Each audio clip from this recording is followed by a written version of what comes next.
Olá pessoal, tudo bem com vocês? Sejam muito bem-vindos ao nosso podcast. Aqui é a Lari Guedes e hoje eu vou estar batendo um papo muito especial com a Lívia Bember a respeito de pureza sexual. Espero que você seja edificado. Deus te abençoe.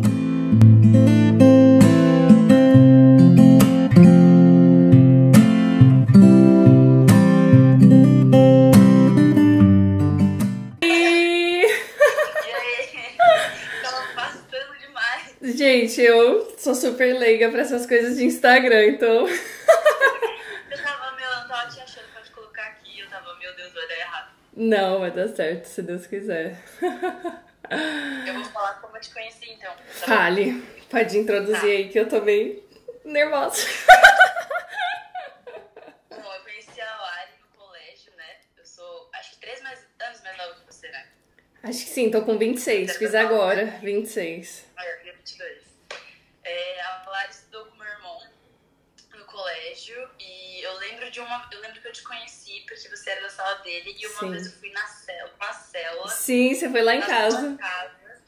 Sem te conhecer. E você pregou, meio que deu um estudo bíblico, né? Que legal. E aí depois eu segui aqui, acompanhei você e o seu marido, Fê. Sim. E aí, pra quem não sabe, a Lari mora em Toronto, né? Sim. E eu tenho uma amiga que mora lá também, e aí eu meio que falei, fiquem amigas, Verdade. a dela. E Verdade. aí, foi mais ou menos isso. E aí, Lari? Ai, o pessoal falando aqui, mentira, eu ia na célula da Lari. Ai, que delícia, bons tempos. Ó, o pessoal tá pedindo pra deixar a live salva, porque tem muita gente que não vai conseguir assistir agora. Aí se a gente conseguir deixar pra depois... Tá bom, a gente deixa. Mas, puxa, gente, que privilégio poder estar aqui com vocês, falando sobre esse tema tão precioso, né? Pureza sexual e um tema tão atual, né? Ao mesmo tempo, porque o mundo tem caminhado para um caminho bem complicado a respeito disso, né? E eu falei que hoje eu só vou te ouvir. Olha, cuidado que eu gosto de falar. Quando me dá a corda, minha filha. Nossa, eu tava muito ansiosa pra ouvir. Você tá compartilhando. Sim, com certeza. Com certeza. Foi muito engraçado, porque semana passada... Assim, eu confesso que eu não sou muito de... Ó, o pessoal tá pedindo pra desativar os comentários, mas eu não sei fazer isso. Acho que tá atrapalhando a imagem. Peraí, eu desativei. Pronto. Isso, perfeito. E assim, eu não sou muito de mexer no Instagram, eu posto as coisas, assim, aquilo que Deus fala comigo e esse meu processo, né, de cura do meu coração e tudo mais.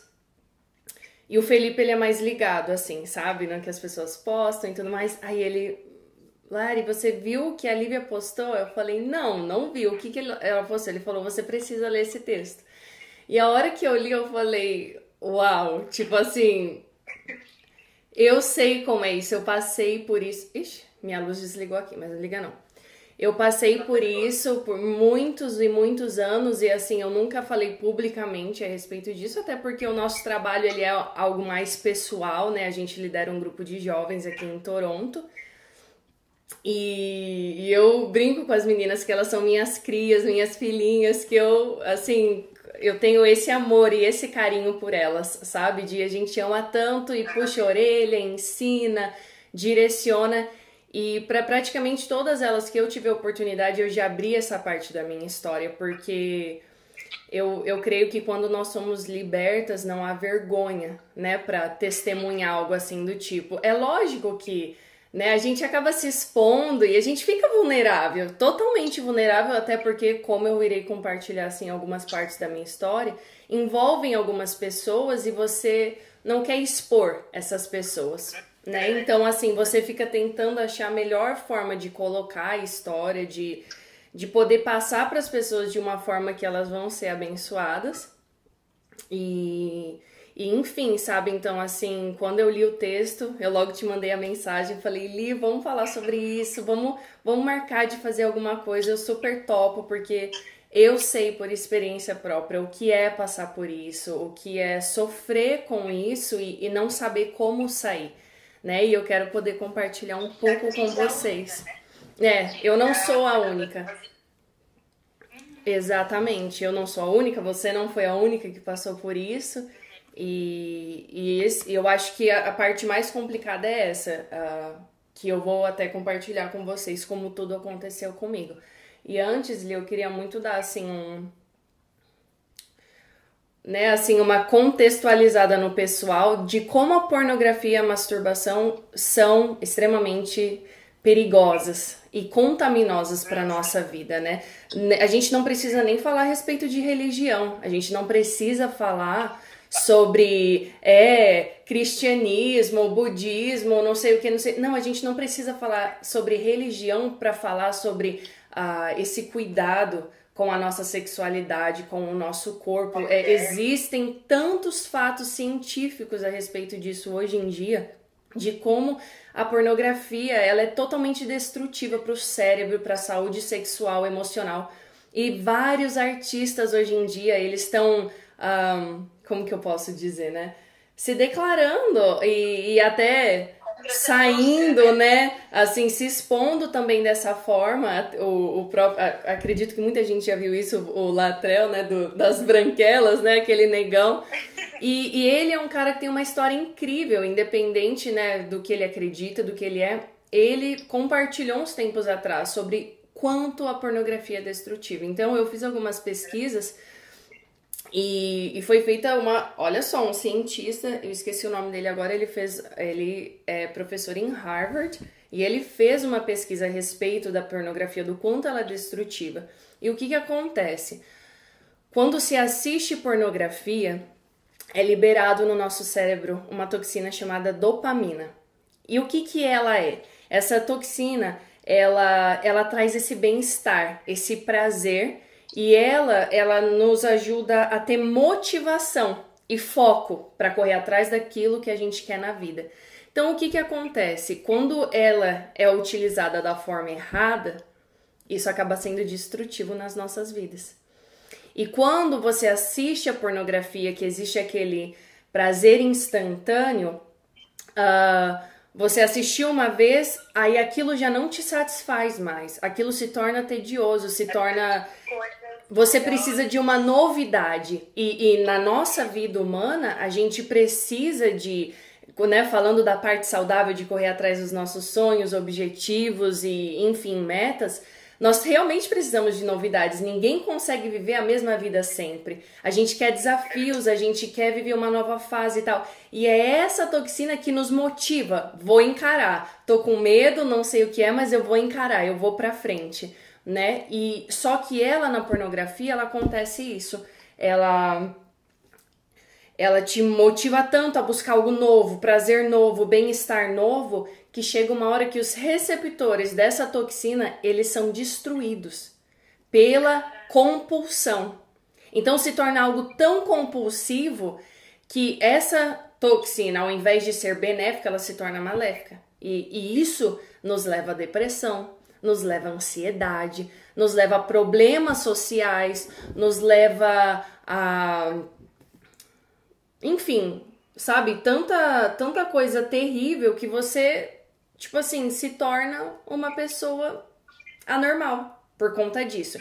E aí, qual que é o problema maior de tudo isso? Que por você não querer mais aquela realidade do mundo normal da pornografia, você vai começar a acessar coisas que são extremamente perigosas. Aí você vai desafiar o nojo, o medo, o choque, a surpresa. E é quando muitas pessoas se envolvem com pornografia infantil, pornografia com animais, pessoas que realmente se tornam pedófilas por conta disso, pessoas que destroem a vida por conta disso. Então isso é muito sério e gera uma geração de pessoas frustradas. Por quê? Porque pornografia não é a realidade do sexo que Deus criou. É uma realidade totalmente distorcida. Então, para os rapazes... comparação, né? Os meninos ficam com a expectativa de não alcançar... Total. Total. Então, para os rapazes que assistem, eles, quando vão ter uma relação sexual, né, e como nós incentivamos somente após o casamento com a sua esposa e tal, pela mente dele tá tão envolvida naquela realidade que não existe, ele não consegue ter uma ereção normal, ele não consegue chegar no prazer com a própria esposa, ele não consegue aproveitar a realidade daquilo que ele tem. E para as mulheres, ela fica sempre frustrada, porque você nunca vai conseguir ter aquela performance, você nunca vai ter aquele corpo, porque tudo aquilo é, tipo assim, atuação. Aquilo não é realidade, né? Então, assim, isso gera, sabe, uma geração de pessoas totalmente frustradas com a vida, não conseguem encontrar um parceiro, não conseguem se casar. Gente, assim, os danos, as consequências da pornografia são muito sérias. São muito, muito sérias. E assim, tem até alguns dados que nos Estados Unidos, e os dados do Brasil são bem parecidos, de 50% a 99% dos homens consumem pornografia. Olha isso. Mais da metade para a totalidade de homens que existe. E de mulheres é de 30% a 86%. E hoje em dia, 86%, tipo, é uma taxa muito alta. E hoje em dia, existem mulheres no mercado pornográfico onde elas produzem conteúdo só para mulheres. Por quê? O homem, ele busca aquilo que... O homem, ele é muito visual, né? Então, assim, aquilo que ele procura na pornografia são coisas, sabe, muito chocantes. Tipo, eles querem ver mesmo ali a cena da penetração. Gente, desculpa, eu vou usar um vocabulário bem aberto para vocês poderem entender. E eles querem ver o close ali da penetração, eles querem um negócio meio violento, eles querem ali a ação mesmo, sabe? Já a mulher não. A mulher, ela se envolve pelo contexto da história. Porque mulher não é motivada somente por aquilo que ela vê. Muito pelo contrário, ela precisa de uma história para se envolver. E isso é como nós mulheres somos. Nós somos românticas, nós temos esse lado mais sensível e sabe, que se envolve com as emoções e tudo mais. Então, se você simplesmente botar uma cena lá de uma penetração, isso não vai chamar a atenção de uma mulher. E, infelizmente, hoje em dia tem mulheres que produzem esse conteúdo próprio para as mulheres. E entre 10 pessoas que assistem, uma não consegue sair disso. Porque é tão viciante, a dopamina se torna tão viciante que é a mesma coisa que você estivesse consumindo cocaína, que você estivesse consumindo álcool. Se torna algo assim totalmente destrutivo. Destrutivo. Então, se a gente leva isso para a luz da Bíblia, Jesus disse que se nós cobiçássemos alguém com os nossos olhos, nós já estaríamos cometendo adultério. E uma vez, escutando o Douglas Gonçalves, do Jesus Cop pregando, ele disse que o problema de quem acessava pornografia era um problema de incredulidade. Porque aquela pessoa não acreditava que o Espírito Santo estava do lado dela enquanto ela acessava aquelas coisas. Pesado. É verdade. Pesado. São coisas que a gente não para pensar. E o próprio Felipe, quando aconselha os jovens, ele fala isso. Você acessaria esse tipo de conteúdo do lado da sua mãe? Você consumiria do lado de alguém? É extremamente constrangedor. Agora imagina como Deus se sente enquanto você está consumindo esse tipo de conteúdo. É muito punk. É muito punk, sabe? Então, assim, muitas pessoas falam, não, mas eu assisto pornografia, né? Até em casados e tudo mais, pra eu motivar, pra eu melhorar minha performance pra minha esposa. Mas será? Será que precisa disso? Porque na hora que você tiver relação, você vai estar pensando no quê? Você vai estar pensando na mulher que tava com o homem, ou você tá de fato pensando na tua esposa? Então aí a gente entra nos pecados do adultério, da cobiça e várias outras questões. E o nosso coração acaba se corrompendo completamente, sendo levado para longe de Deus. Porque Deus, ele é um Deus santo, é um Deus puro, ele não criou isso. O homem, pela maldade do seu coração, criou isso. É verdade. Né? São escolhas humanas.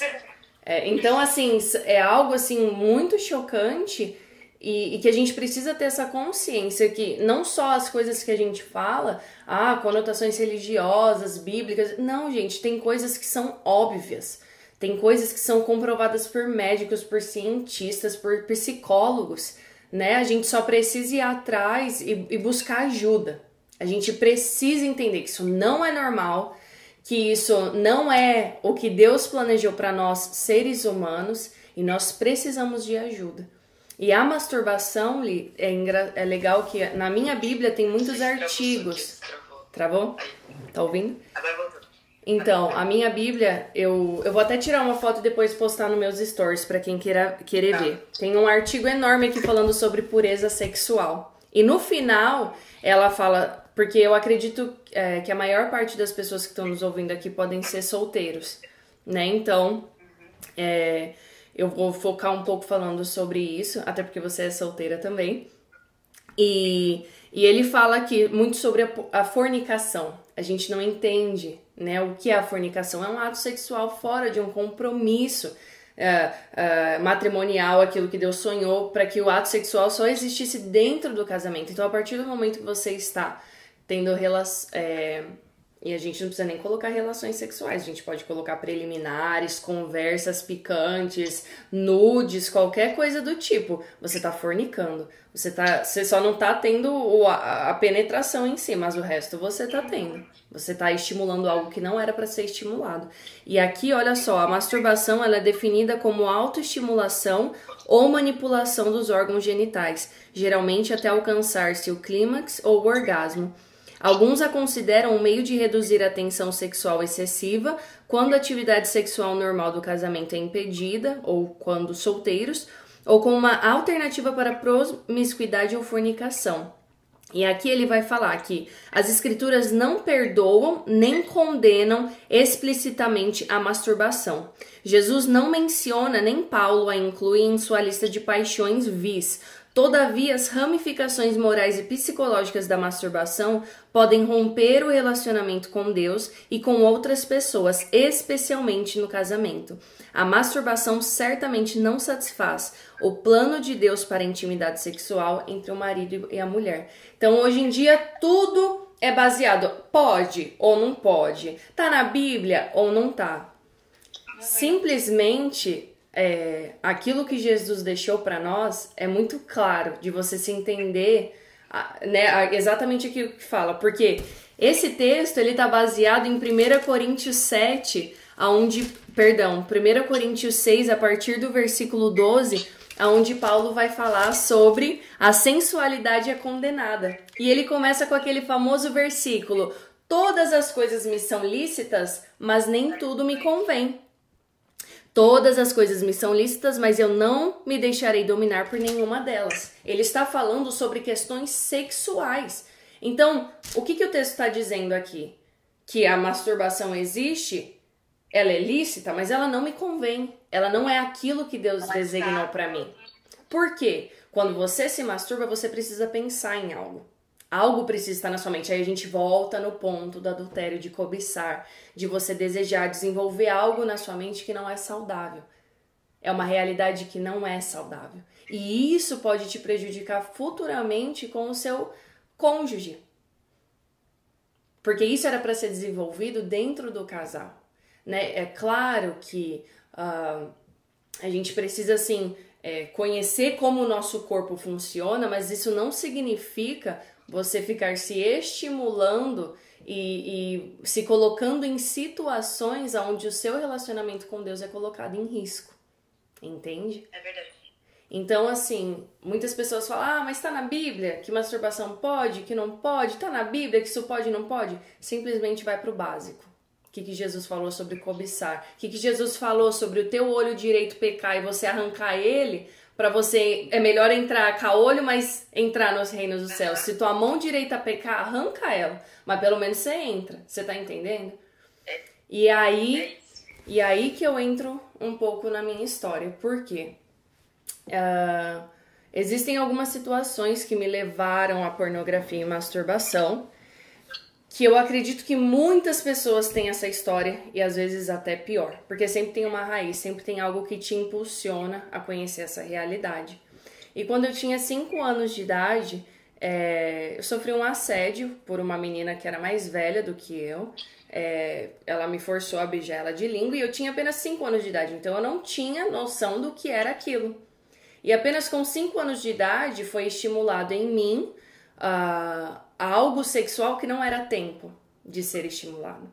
E eu lembro de ter memórias, assim, de eu criança no meu quarto tal, como se eu estivesse seduzindo alguém, tipo, tirando minha camisolinha. Gente, 5 anos de idade. Eu não sei pra quem que eu tava fazendo isso, eu não sei porquê, mas eu tenho essas memórias. E a partir daquilo, algo que não era pra ter sido despertado em mim foi despertado. E com 7 anos de idade, crianças curiosas, né? Eu tava no computador com algumas amigas e acredito que a maioria das pessoas da minha época vão concordar que já fizeram isso. As famosas salas de bate-papo, né? UOL, enfim, Nossa, tudo quanto essas coisas. Na época, esse era o tipo de pornografia que a gente tinha como acessar e imagens do Google. Então, a gente entrou uma vez nessa sala de bate-papo, de sexo, e ali, assim, foi quando tudo... Hã? 7. Eu tinha 7 Quantos anos. você tinha? Eu tinha 7 anos. E ali naquele momento, tipo, um mundo que eu não conhecia me foi introduzido. Assim, imagens e mais imagens, coisas, sabe, horríveis, que uma criança de 7 anos jamais deve ter acesso. Jamais, jamais. E aquilo foi um gatilho para que a curiosidade que existia em mim fosse despertada e eu passei a consumir aquele conteúdo sozinha. Então, eu passei a acessar por curiosidade. Uma vez eu até quebrei o computador dos meus pais porque pegou um vírus tão forte que o computador estragou. E aí, eu como criança me fiz de sonsa. Jamais que eu ia falar pros meus pais que eu tava acessando pornografia, né? E assim, tanto eu quanto minha irmã, nós praticamente fomos criadas por empregadas, porque meu pai viajava muito a trabalho e minha mãe saía muito cedo para trabalhar e voltava muito tarde. Hoje eu entendo que foi o melhor que eles puderam fazer por nós na época e eu sou muito grata por isso, porém houveram consequências dessa independência e desse momento nosso sozinha, né? Crescendo, se virando e fazendo o que queria, né? Criança precisa ter limites. E a partir daquilo eu comecei a acessar tudo o que eu podia na internet, tudo que eu achava que fosse relacionado à pornografia, eu queria saber, eu queria... E jogos, vídeos, fotos, gente, tudo que poderia existir, eu passei a acessar. E eu não tinha televisão a cabo em casa. Então, quando eu ia dormir na casa das minhas amigas, elas acessavam canais fechados, né, a respeito de sexo. E eu lembro de uma vez assistir e me senti muito mal. Meu corpo começou a tremer, porque eu acho que eu tava com medo, eu sabia que aquilo não era certo. E eu, por favor, tira isso, eu não quero ver, tarari, tarará. Só que, tipo, era um caminho sem volta. Era um caminho sem volta.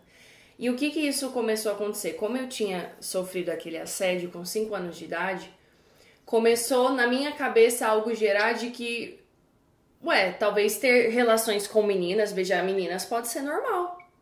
Não tem problema nenhum se isso aconteceu comigo e eu não tive a escolha, então pode ser que isso seja normal. Então, conforme eu fui crescendo e desenvolvendo, aí eu tinha ainda uns 8, 9, 10 anos, eu comecei, né, tipo...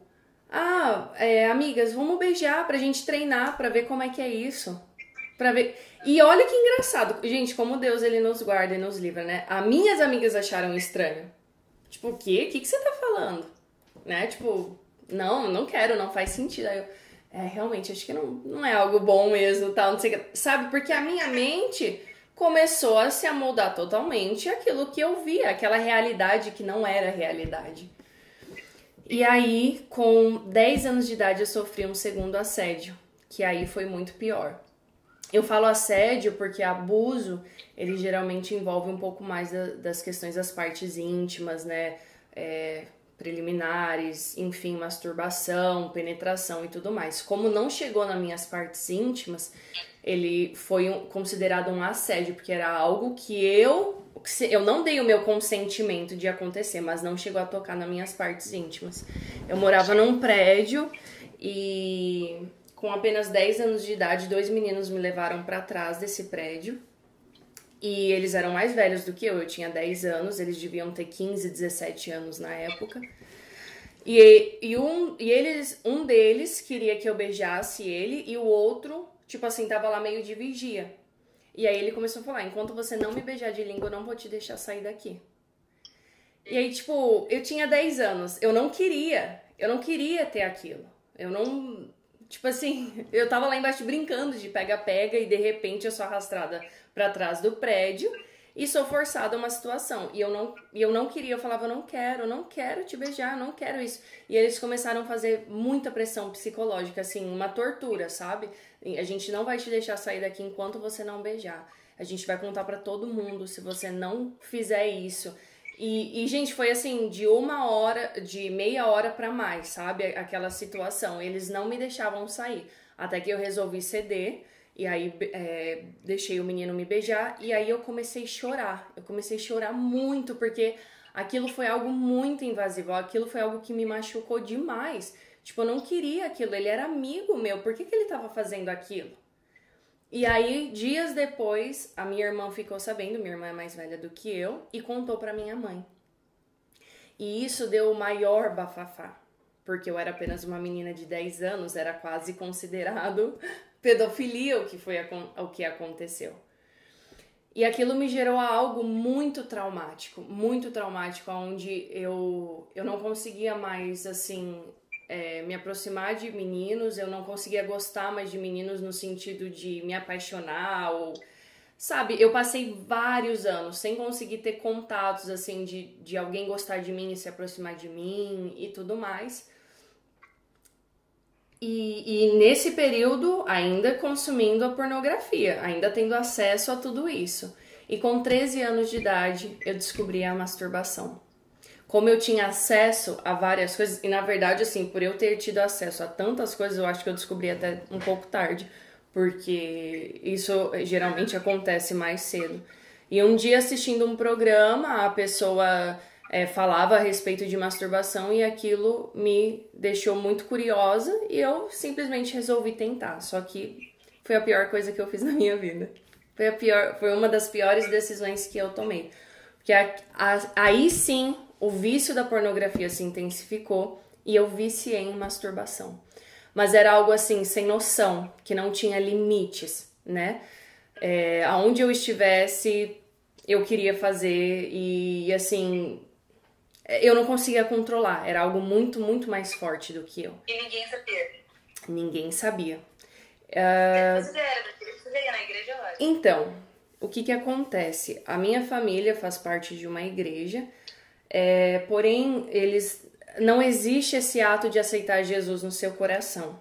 Então, eu posso considerar que eu nasci num lar cristão, porém, muitas coisas são bem diferentes daquilo que a Bíblia nos diz. Então, eu nunca tinha tido um relacionamento, um encontro com Deus, porque nós íamos à igreja nos fins de semana, porém, a nossa vida era totalmente mundana, assim, durante a semana. Porém, meus pais me ensinaram vários princípios a respeito de me guardar, a respeito de virgindade, de se valorizar e tarari tararau. Então, o pouco que eu sabia entrava em muito conflito com aquilo que eu estava vivendo. E aí, começou, assim, um dos anos mais difíceis. E só para dar um contexto maior, meus pais, eles estavam passando por um momento muito difícil no casamento deles. Por conta de toda aquela distância que existia entre nós, pelas horas que nós passávamos sozinhas e tal, dentro de mim foi se criando uma rejeição muito grande, um sentimento de solidão muito grande. Então, a pornografia e a masturbação entraram como forma de distração para mim, como forma de mascarar exatamente toda a realidade que eu vivia. Era uma realidade muito difícil, assim, graças a Deus hoje a minha família é restaurada, né? Depois que eu me converti, Jesus fez uma obra muito linda no casamento dos meus pais. restaurou a nossa família, o nosso relacionamento. Porém, a gente vivia uma realidade muito difícil, de muitas brigas, enfim, coisas muito, muito, muito difíceis. E eu sempre mediava todas essas situações, então existia um peso sobre mim muito grande, que uma criança de 10 anos não deveria ter, entende? Então, para mim, tudo isso surgiu como uma forma de escape, onde ninguém sabia que eu vivia essa realidade e ninguém soube por muitos anos. Por muitos anos, porque eu sofri do vício da pornografia por 10 anos e eu sofri do vício da masturbação, eu descobri com 13 e eu só fui ser liberta com 17 anos, 16 para 17 anos. Então foram assim anos de consumindo muito lixo, muita coisa podre.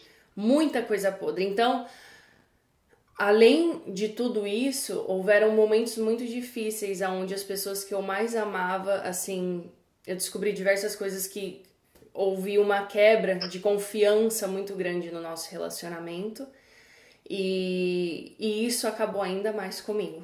Então, com 13 anos eu conheci o Felipe. Ele não sabia de tudo isso, né? Eu e o Felipe, a gente se conheceu muito novo e a gente começou a ficar... O Felipe foi, acho que, a primeira pessoa que, por mais que eu era muito nova, que eu passei a gostar. Depois de tudo aquilo que eu tinha passado, daquela situação que eu fui forçada e tal. E até hoje eu me lembro de abrir pra ele e falar, olha, eu tenho muita dificuldade de me aproximar, de me abrir. Eu passei por um momento muito difícil há uns anos atrás e isso... é muito difícil pra mim ainda hoje.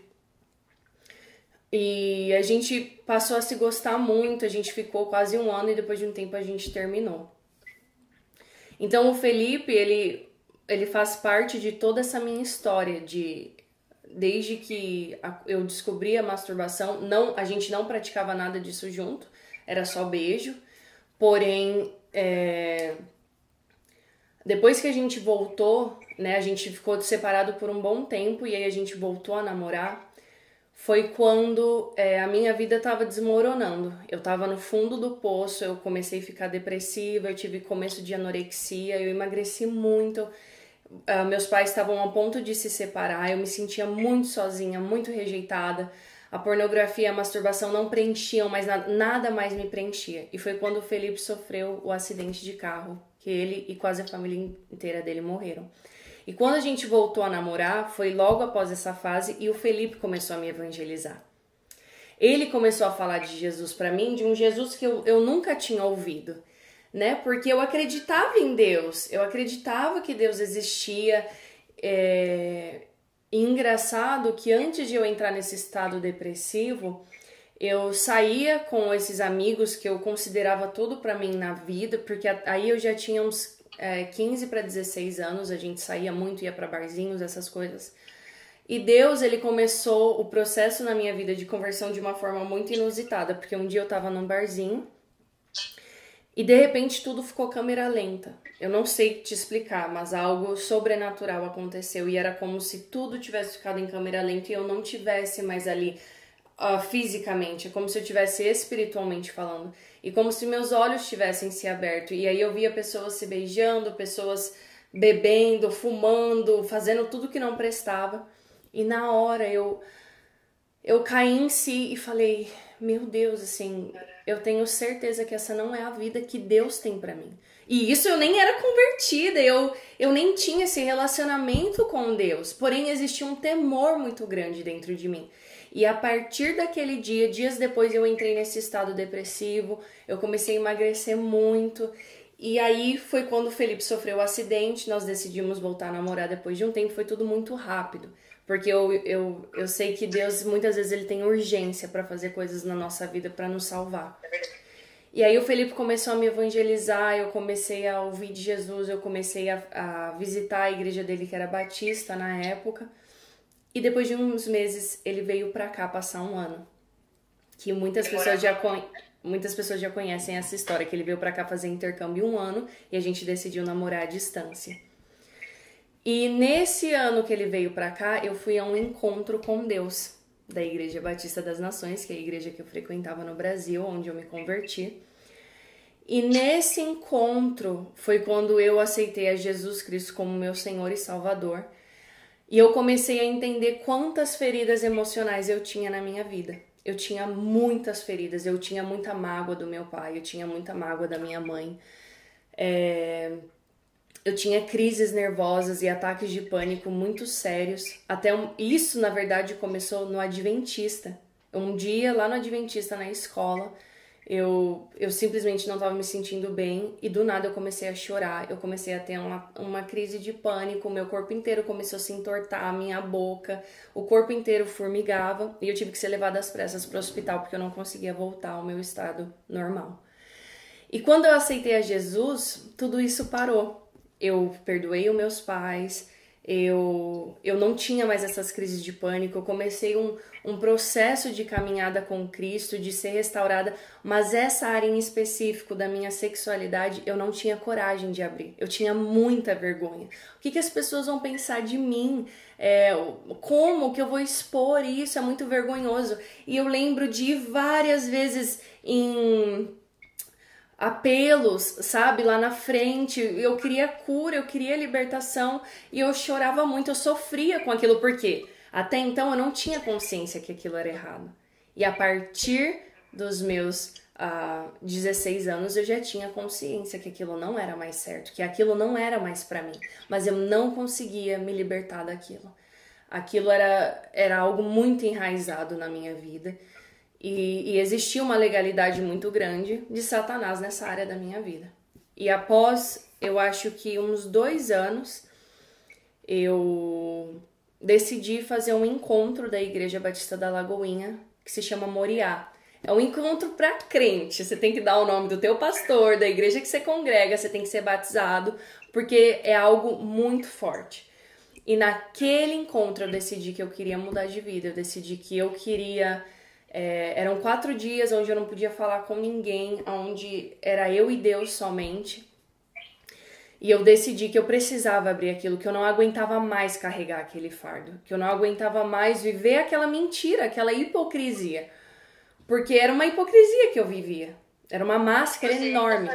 Tipo, quando você estava na igreja e tal. Sim, depois que eu me converti, eu não conseguia parar. Então eu passei, acho que uns 2 anos, 1 ano e meio ainda nessa prática, né?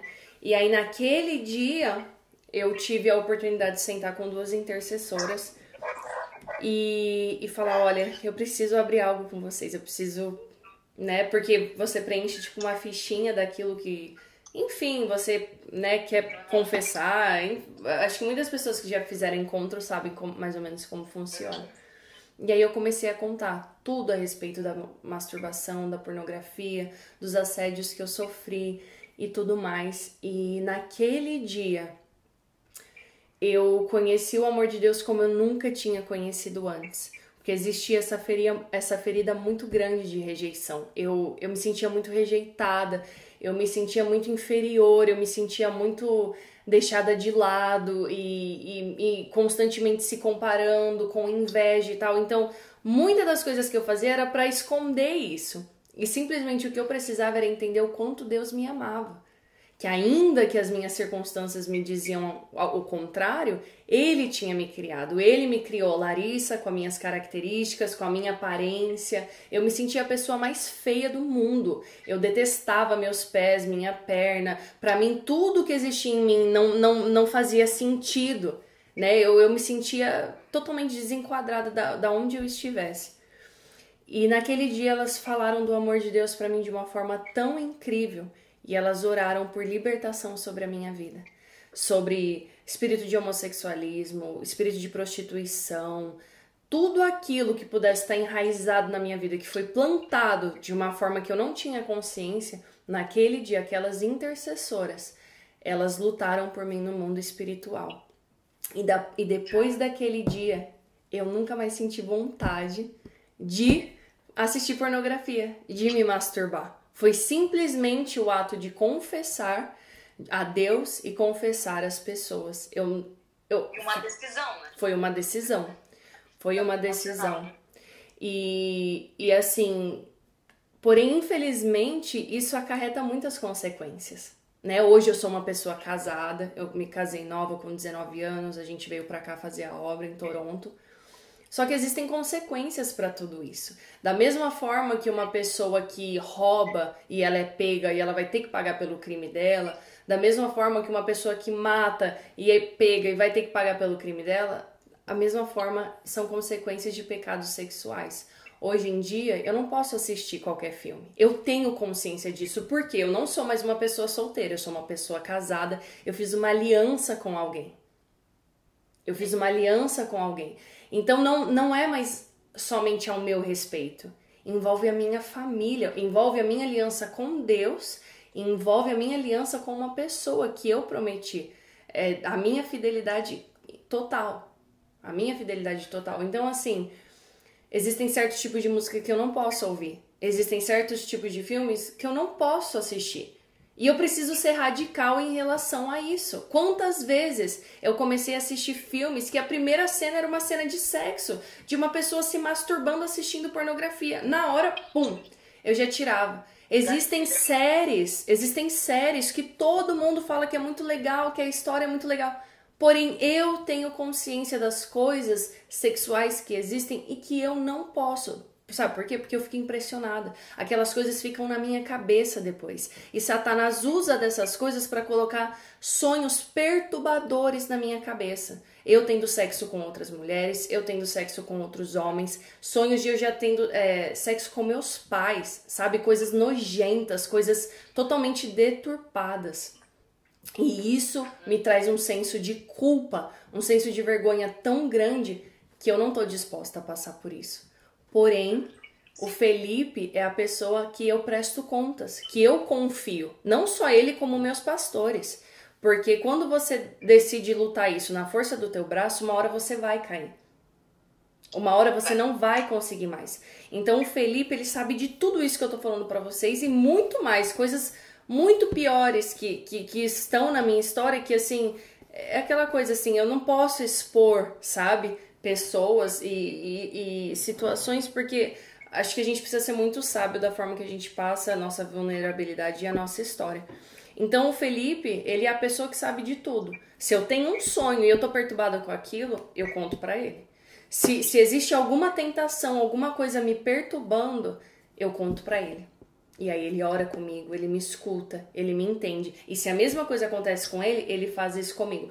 Porque, gente, nada acontece do dia pra noite. Principalmente um adultério. Principalmente um afastamento espiritual e emocional. Casamento é algo muito sério. E essa vida de pornografia e masturbação pode acarretar muitas consequências pro casamento. Porque a sua mentalidade não é mais a da realidade que Deus criou. Do sexo ser... Você teve algum problema assim em relação ao seu casamento? Por ter, tipo, carregado essas coisas? Então, de carregar essas coisas eu não tive um problema, porque desde o começo que eu fui descobrindo e eu tava nesse processo, eu já ia falando pro Felipe. Ele fez parte disso. Ele fez parte disso, porém existem situações extremamente atuais que eu não tinha consciência, que me afetavam desses traumas. E só agora, nesse processo que Deus me parou, que Ele precisava falar comigo coisas extremamente específicas desse passado que eu não sabia como render a Ele e como deixar Ele me tratar, Ele me levou de volta ao lugar do trauma. Em experiências extremamente espirituais, Deus me levou de volta. Orações que eu fazia há 10 anos. Deus, por que eu sou assim? Por que eu tenho esse tipo de problema? Por que, sabe, eu sou dessa forma, eu sou uma pessoa travada, eu sou uma pessoa estranha, sexualmente falando, o que acontece comigo? E você quando casa, eu casei virgem, você acha que tudo é questão de adaptação. Ah, é porque é o primeiro ano, é porque é o segundo ano, é porque é o terceiro ano. Mas não, tem coisas que não são naturais, são coisas que são físicas, você precisa de ajuda médica. Você precisa buscar psicólogos e tudo mais. Mas eu não sabia o que era. Eu tinha medo, né? Assim, e eu acho importante falar isso porque muitas mulheres têm esse tipo de problema e têm vergonha em falar. Existe um problema que se... E existe um problema que se chama vaginite, que muitas mulheres têm problema de contração na vagina e elas não conseguem ter relações sexuais. E isso gera um ciclo traumático enorme, o ciclo da dor que se chama. Você já começa a sofrer antes da relação, aí você sofre durante a relação porque você sente dor, aí você sofre pós-relação, porque você pode ter infecções urinárias, você pode ter diversas coisas. E isso é preciso orientações médicas, tratamentos médicos e psicológicos. E eu não sabia que eu tinha isso. E eu sofri durante anos com essas questões, só que eu não sabia o porquê, porque eu não tinha controle, eu não tinha acesso a essas informações. E Deus me levou de volta a esse lugar, onde Ele me mostrou que eu coloquei dentro de mim que ninguém jamais me machucaria daquela forma, que ninguém jamais me forçaria a algo daquela forma. E a questão do relacionamento rompido com as pessoas que eu mais amava, pra mim foi muito difícil, me gerou uma desconfiança muito grande. Então, por diversas vezes eu era desconfiada do Felipe, ele nunca me deu motivo pra nada, mas eu gerava uma desconfiança muito grande dentro de mim. O que ele tá pensando? Com quem que ele tá falando? Sabe, querendo ver as conversas, quem ele seguia muitas vezes. Então, assim, coisas que não são naturais, o amor não é isso. E eu não sabia por quê. Eu não tinha acesso a tudo isso. E Deus precisou me levar de volta para que eu pudesse ter acesso a essas informações e buscar um tratamento. Hoje, nesse exato momento, eu estou fazendo terapia para esse assunto específico dos traumas, porque é algo totalmente psicológico, é algo totalmente na mente. E assim, eu comecei a perceber que tinha... Porque eu e o Felipe, a gente não passava muito tempo junto antes de eu ficar doente. Porque a gente trabalhava que nem louco, compromissos na igreja e tal. E eu comecei a perceber coisas muito estranhas. De tipo, às vezes ele vinha me abraçar. E eu me esquivava, eu assustava. Tipo, o que você tá fazendo? Às vezes ele vinha dar um beijo no meu rosto. E eu não tava esperando.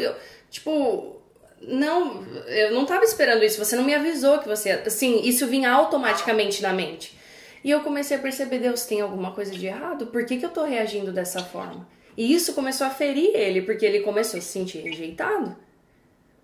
Imaginar, tipo, um monte de coisa que nada a ver. Sim, entendeu? Então, assim, tudo isso por conta desses traumas, por conta de pornografia, de eu nunca me sentir boa o suficiente, de não, por ter esses problemas, né, de contrações e de dores, nunca me senti boa o suficiente, porque lembrava daquilo que eu tinha assistido, por mais que seja liberto e não tenha mais vontade de assistir, tipo, cara, eu sou um lixo, eu nunca vou conseguir satisfazer o meu marido, eu sou uma pessoa extremamente limitada.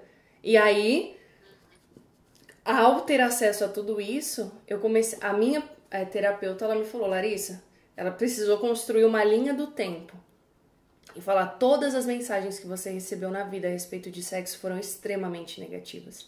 Extremamente negativas. E hoje você não consegue enxergar o sexo como uma coisa boa por conta de tudo isso. E a gente precisa desconstruir essas mensagens que você recebeu. Que sexo é falta de controle, que sexo é algo destrutivo para o casamento, que sexo é algo que é forçado, que é obrigação, que você tem que fazer mesmo quando você não tem prazer só para suprir o teu marido.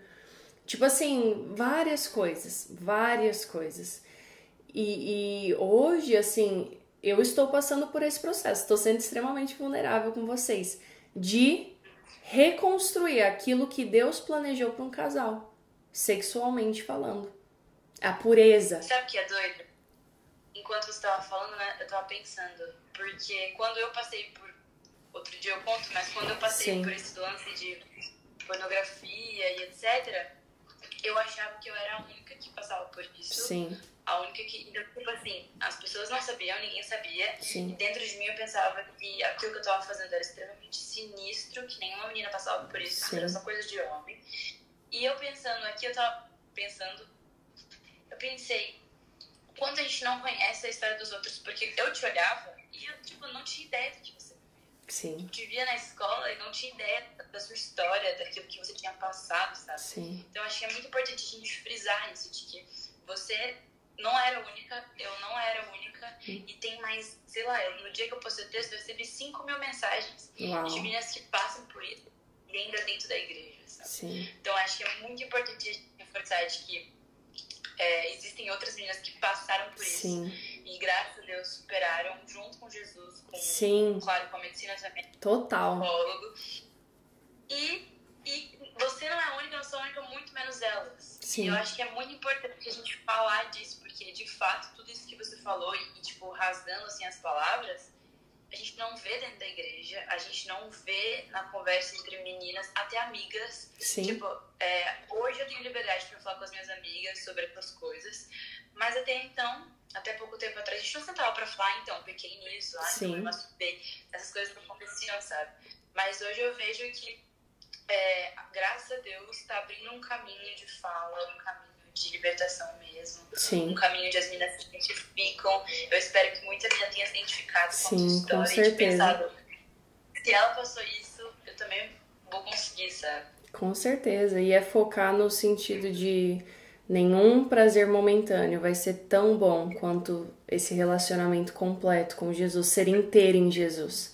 Né? Nada disso supre, muito pelo contrário, só deixa a gente ainda mais vazio e, como eu estava falando, acarreta muitas consequências.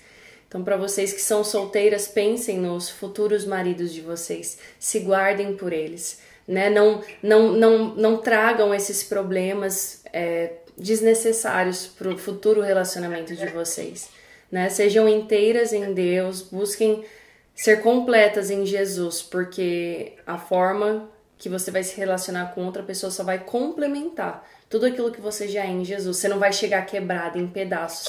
E mesmo que isso acontecer, ele vai restaurar junto com outra pessoa, ele tem um propósito para tudo. Mas é importante ter essa consciência, nenhum prazer momentâneo vale a pena. Não vale a pena. Existem coisas que a gente acha assim que tudo bem, porque eu lembro que eu pensava, não, mas eu sou virgem, não, mas eu nunca fiz sexo oral, não, mas eu nunca, tipo, ficava... pensando assim, não, mas o que eu tô fazendo não é tão errado. Ficava arranjando desculpas, sabe? Sim. E foi quando eu cheguei no ponto que eu pensei, mas virgindade não é um irrompido. Virgindade não é tipo, não penetrou, então, tipo, eu sou virgem. Minha mente era completamente deturpada, na minha mente tinha tido vários pensamentos. E eu não era virgem na minha mente, sabe? Se não fosse na verdade, não é nem por um medo dos pais, que pode acontecer, sei lá. Talvez eu não seria virgem, sabe? Sim. E acho que a outra coisa que eu queria muito deixar marcado nessa live é que não é impossível sair dessa. Sim, eu não é. Tinha essa sensação que era impossível. Que eu pensava que eu nunca ia sair, eu pensava que eu nunca ia me libertar, eu pensava que, tipo, me sentia hipócrita e mil e umas mentiras do diabo, mas é possível sair. Sim, com certeza, com certeza. Com Jesus, tudo é possível. Assim como Pedro, ele pisou sobre as águas e isso parecia ser impossível, o que o fez fazer isso foi a fé em Jesus. Da mesma forma nós, pelo nosso próprio esforço, pela força do nosso braço, a gente não vai conseguir. Mas crendo que para Jesus não há impossíveis, o que é para ele restaurar a pureza sexual? O que é para ele uma libertação? Tá. Eu acredito que se a gente acha que isso é impossível sair dessa, a gente meio que anula o sacrifício de Jesus na cruz, dizendo que não foi suficiente. Exatamente. Não foi suficiente ele morrer na cruz para tornar pura, sabe? Mas foi. Foi. O sangue dele derramado foi para isso, para nos justificar. Porque se não houvesse justificativa antes, a partir do momento que ele derramou o sangue dele na cruz, quando Deus o Pai olha para nós, ele vê a gente lavado pelo sangue de Jesus. E aí Jesus fala, Pai, né? Porque ele é o nosso intercessor, ele intercede por nós. Ele fala, Pai, eu morri por esse. Ele está justificado. Ele tem acesso ao Senhor agora. O relacionamento está reconstruído. Então, é a gente deixar renovar a nossa mente, não ser incrédulos daquilo que Jesus pode fazer, que não há impossíveis para ele, e crer que há perdão para todos nós. Que há perdão. Ainda que você caia de novo, que continua, não para, não desiste. Porque isso vai passar, você vai conseguir, né? E era isso que mais me machucava, porque eu vivia caindo no mesmo erro e eu não conseguia. Então parecia ser impossível. Mas fazendo essas coisas, tomando esses passos de confessar a Deus, confessar para pessoas que você confia, líderes espirituais, pastores, você prestar conta para pessoas, isso faz toda a diferença, porque é melhor você confessar uma tentação. A partir do momento que você confessa a tentação, você não vai confessar o pecado. Porque você já confessou que você já estava querendo fazer aquilo. Então, toda a autoridade e legalidade que Satanás teria sobre a sua mente, sobre a sua vida, já é quebrada ali. Porque é isso que ele quer, isolar a gente, para que a gente esteja presa na vergonha, na culpa. Eu tô pensando isso, eu tô fazendo isso. Então, não, o que vai contar para Deus é a sua atitude, no final das contas. O que você vai fazer a respeito disso, né? Nesse tempo que eu tava passando por isso, Deus ministrou muito no meu coração a visão que ele tinha sobre Gomer, que era a mulher de Oséias, né? Sim. Que era uma prostituta. Eu lembro que a minha Bíblia, ela tem estudo também, e daí fala que ela fica completa. Sim. Eu fiquei muito com isso na cabeça, porque por que ela seria completa, sendo que ela se prostituía, adorava outros deuses? Por que Deus, escolheu esse nome para ela, sabe? E aí Deus começou a ministrar no meu coração muito sobre isso, que a perspectiva que ele tem sobre mim, Sim. os pensamentos que ele tem são muito maiores e muito melhores do que aquilo que eu faço ou deixo de fazer, sabe? Ele me enxerga como completo e mais, ele me escolheu. Ele escolheu, conhecendo os meus defeitos, conhecendo os meus pecados, ele escolheu me amar, sabe? E quando eu olho pra Gomer, eu me vejo, te vejo e penso, Deus que é perfeito, escolheu amar pessoas que eram impuras, né? Sim. Por conta dele a gente não é mais, mas que nele a gente é completo. É ele que diz quem nós somos, a nossa história, o nosso nome, ele que dita quem a gente é, né? Total, e se você for olhar a história de praticamente todas as pessoas na Bíblia, são assim. São histórias de pessoas que não eram nada, pessoas cheias de pecado, pessoas como eu e você. Porém, Raabe foi prostituta que entrou na linhagem de Jesus. E ela entrou ali pela fé que ela teve. Olha que coisa impressionante, né? Então, assim, se a gente for olhar a Bíblia, todos os personagens, ninguém era super-homem. A Bíblia deixa bem claro a natureza humana de cada uma desses personagens para que a gente se identificasse. Vamos orar, se você se importar em orar pelas... Você ora? Oro, posso orar sim, com certeza. Senhor Deus, eu quero te agradecer, meu Pai, por esse momento tão especial de conversa que a gente pôde ter abertamente, honestamente. Obrigada, meu Deus, primeiramente pelo Senhor ter nos escolhido, pelo Senhor ter nos salvado, pelo Senhor ter escrito uma nova história nas nossas vidas, porque se não fosse o Senhor, eu não sei onde nós estaríamos hoje. E eu quero, Pai, te agradecer por aquilo que o Senhor tem feito, por aquilo que o Senhor fez, e colocar a vida das nossas amigas que estão assistindo essa live, dos nossos amigos, diante do Senhor. Que se algum deles, Pai, estão passando por essa dificuldade de pornografia, masturbação e tantas outras coisas que deturpam a tua realidade de pureza sexual para as nossas vidas, que haja libertação, meu Deus, que haja cura, que haja restauração e que nós possamos ouvir ainda muitos testemunhos que vão partir dessa live, desse momento, Senhor, tão especial. Que toda vergonha, que todo orgulho, toda autossuficiência sejam repreendidas no Teu nome, meu Deus. E que as máscaras possam cair. E essas pessoas possam encontrar ajuda aonde elas puderem, seja nas igrejas, seja, Senhor, com profissionais da medicina, mas que o Teu povo possa ser restaurado e possa ser completo para que outras vidas possam ser alcançadas através daquilo que o Senhor tem feito em nossas vidas. Em nome de Jesus, amém. Amém. E sabe, só queria falar algo pra gente poder encerrar, assim, esse período que eu tô vivendo dessas curas interiores foi um momento de muito conflito pra mim, porque eu não sabia que essas coisas ainda existiam dentro de mim. E eu comecei a me questionar muito, tipo, Deus, eu não tô entendendo por que eu tô passando por isso, porque as consequências de muito desses traumas e coisas que aconteceram comigo não foram escolhas minhas. Não foram coisas que eu escolhi fazer. A masturbação e a pornografia, sim, porém as outras coisas não foi. Então, por quê? Porque são coisas muito sofridas, são coisas muito difíceis para ser superadas, que afetam as pessoas que vivem ao seu redor, não só você.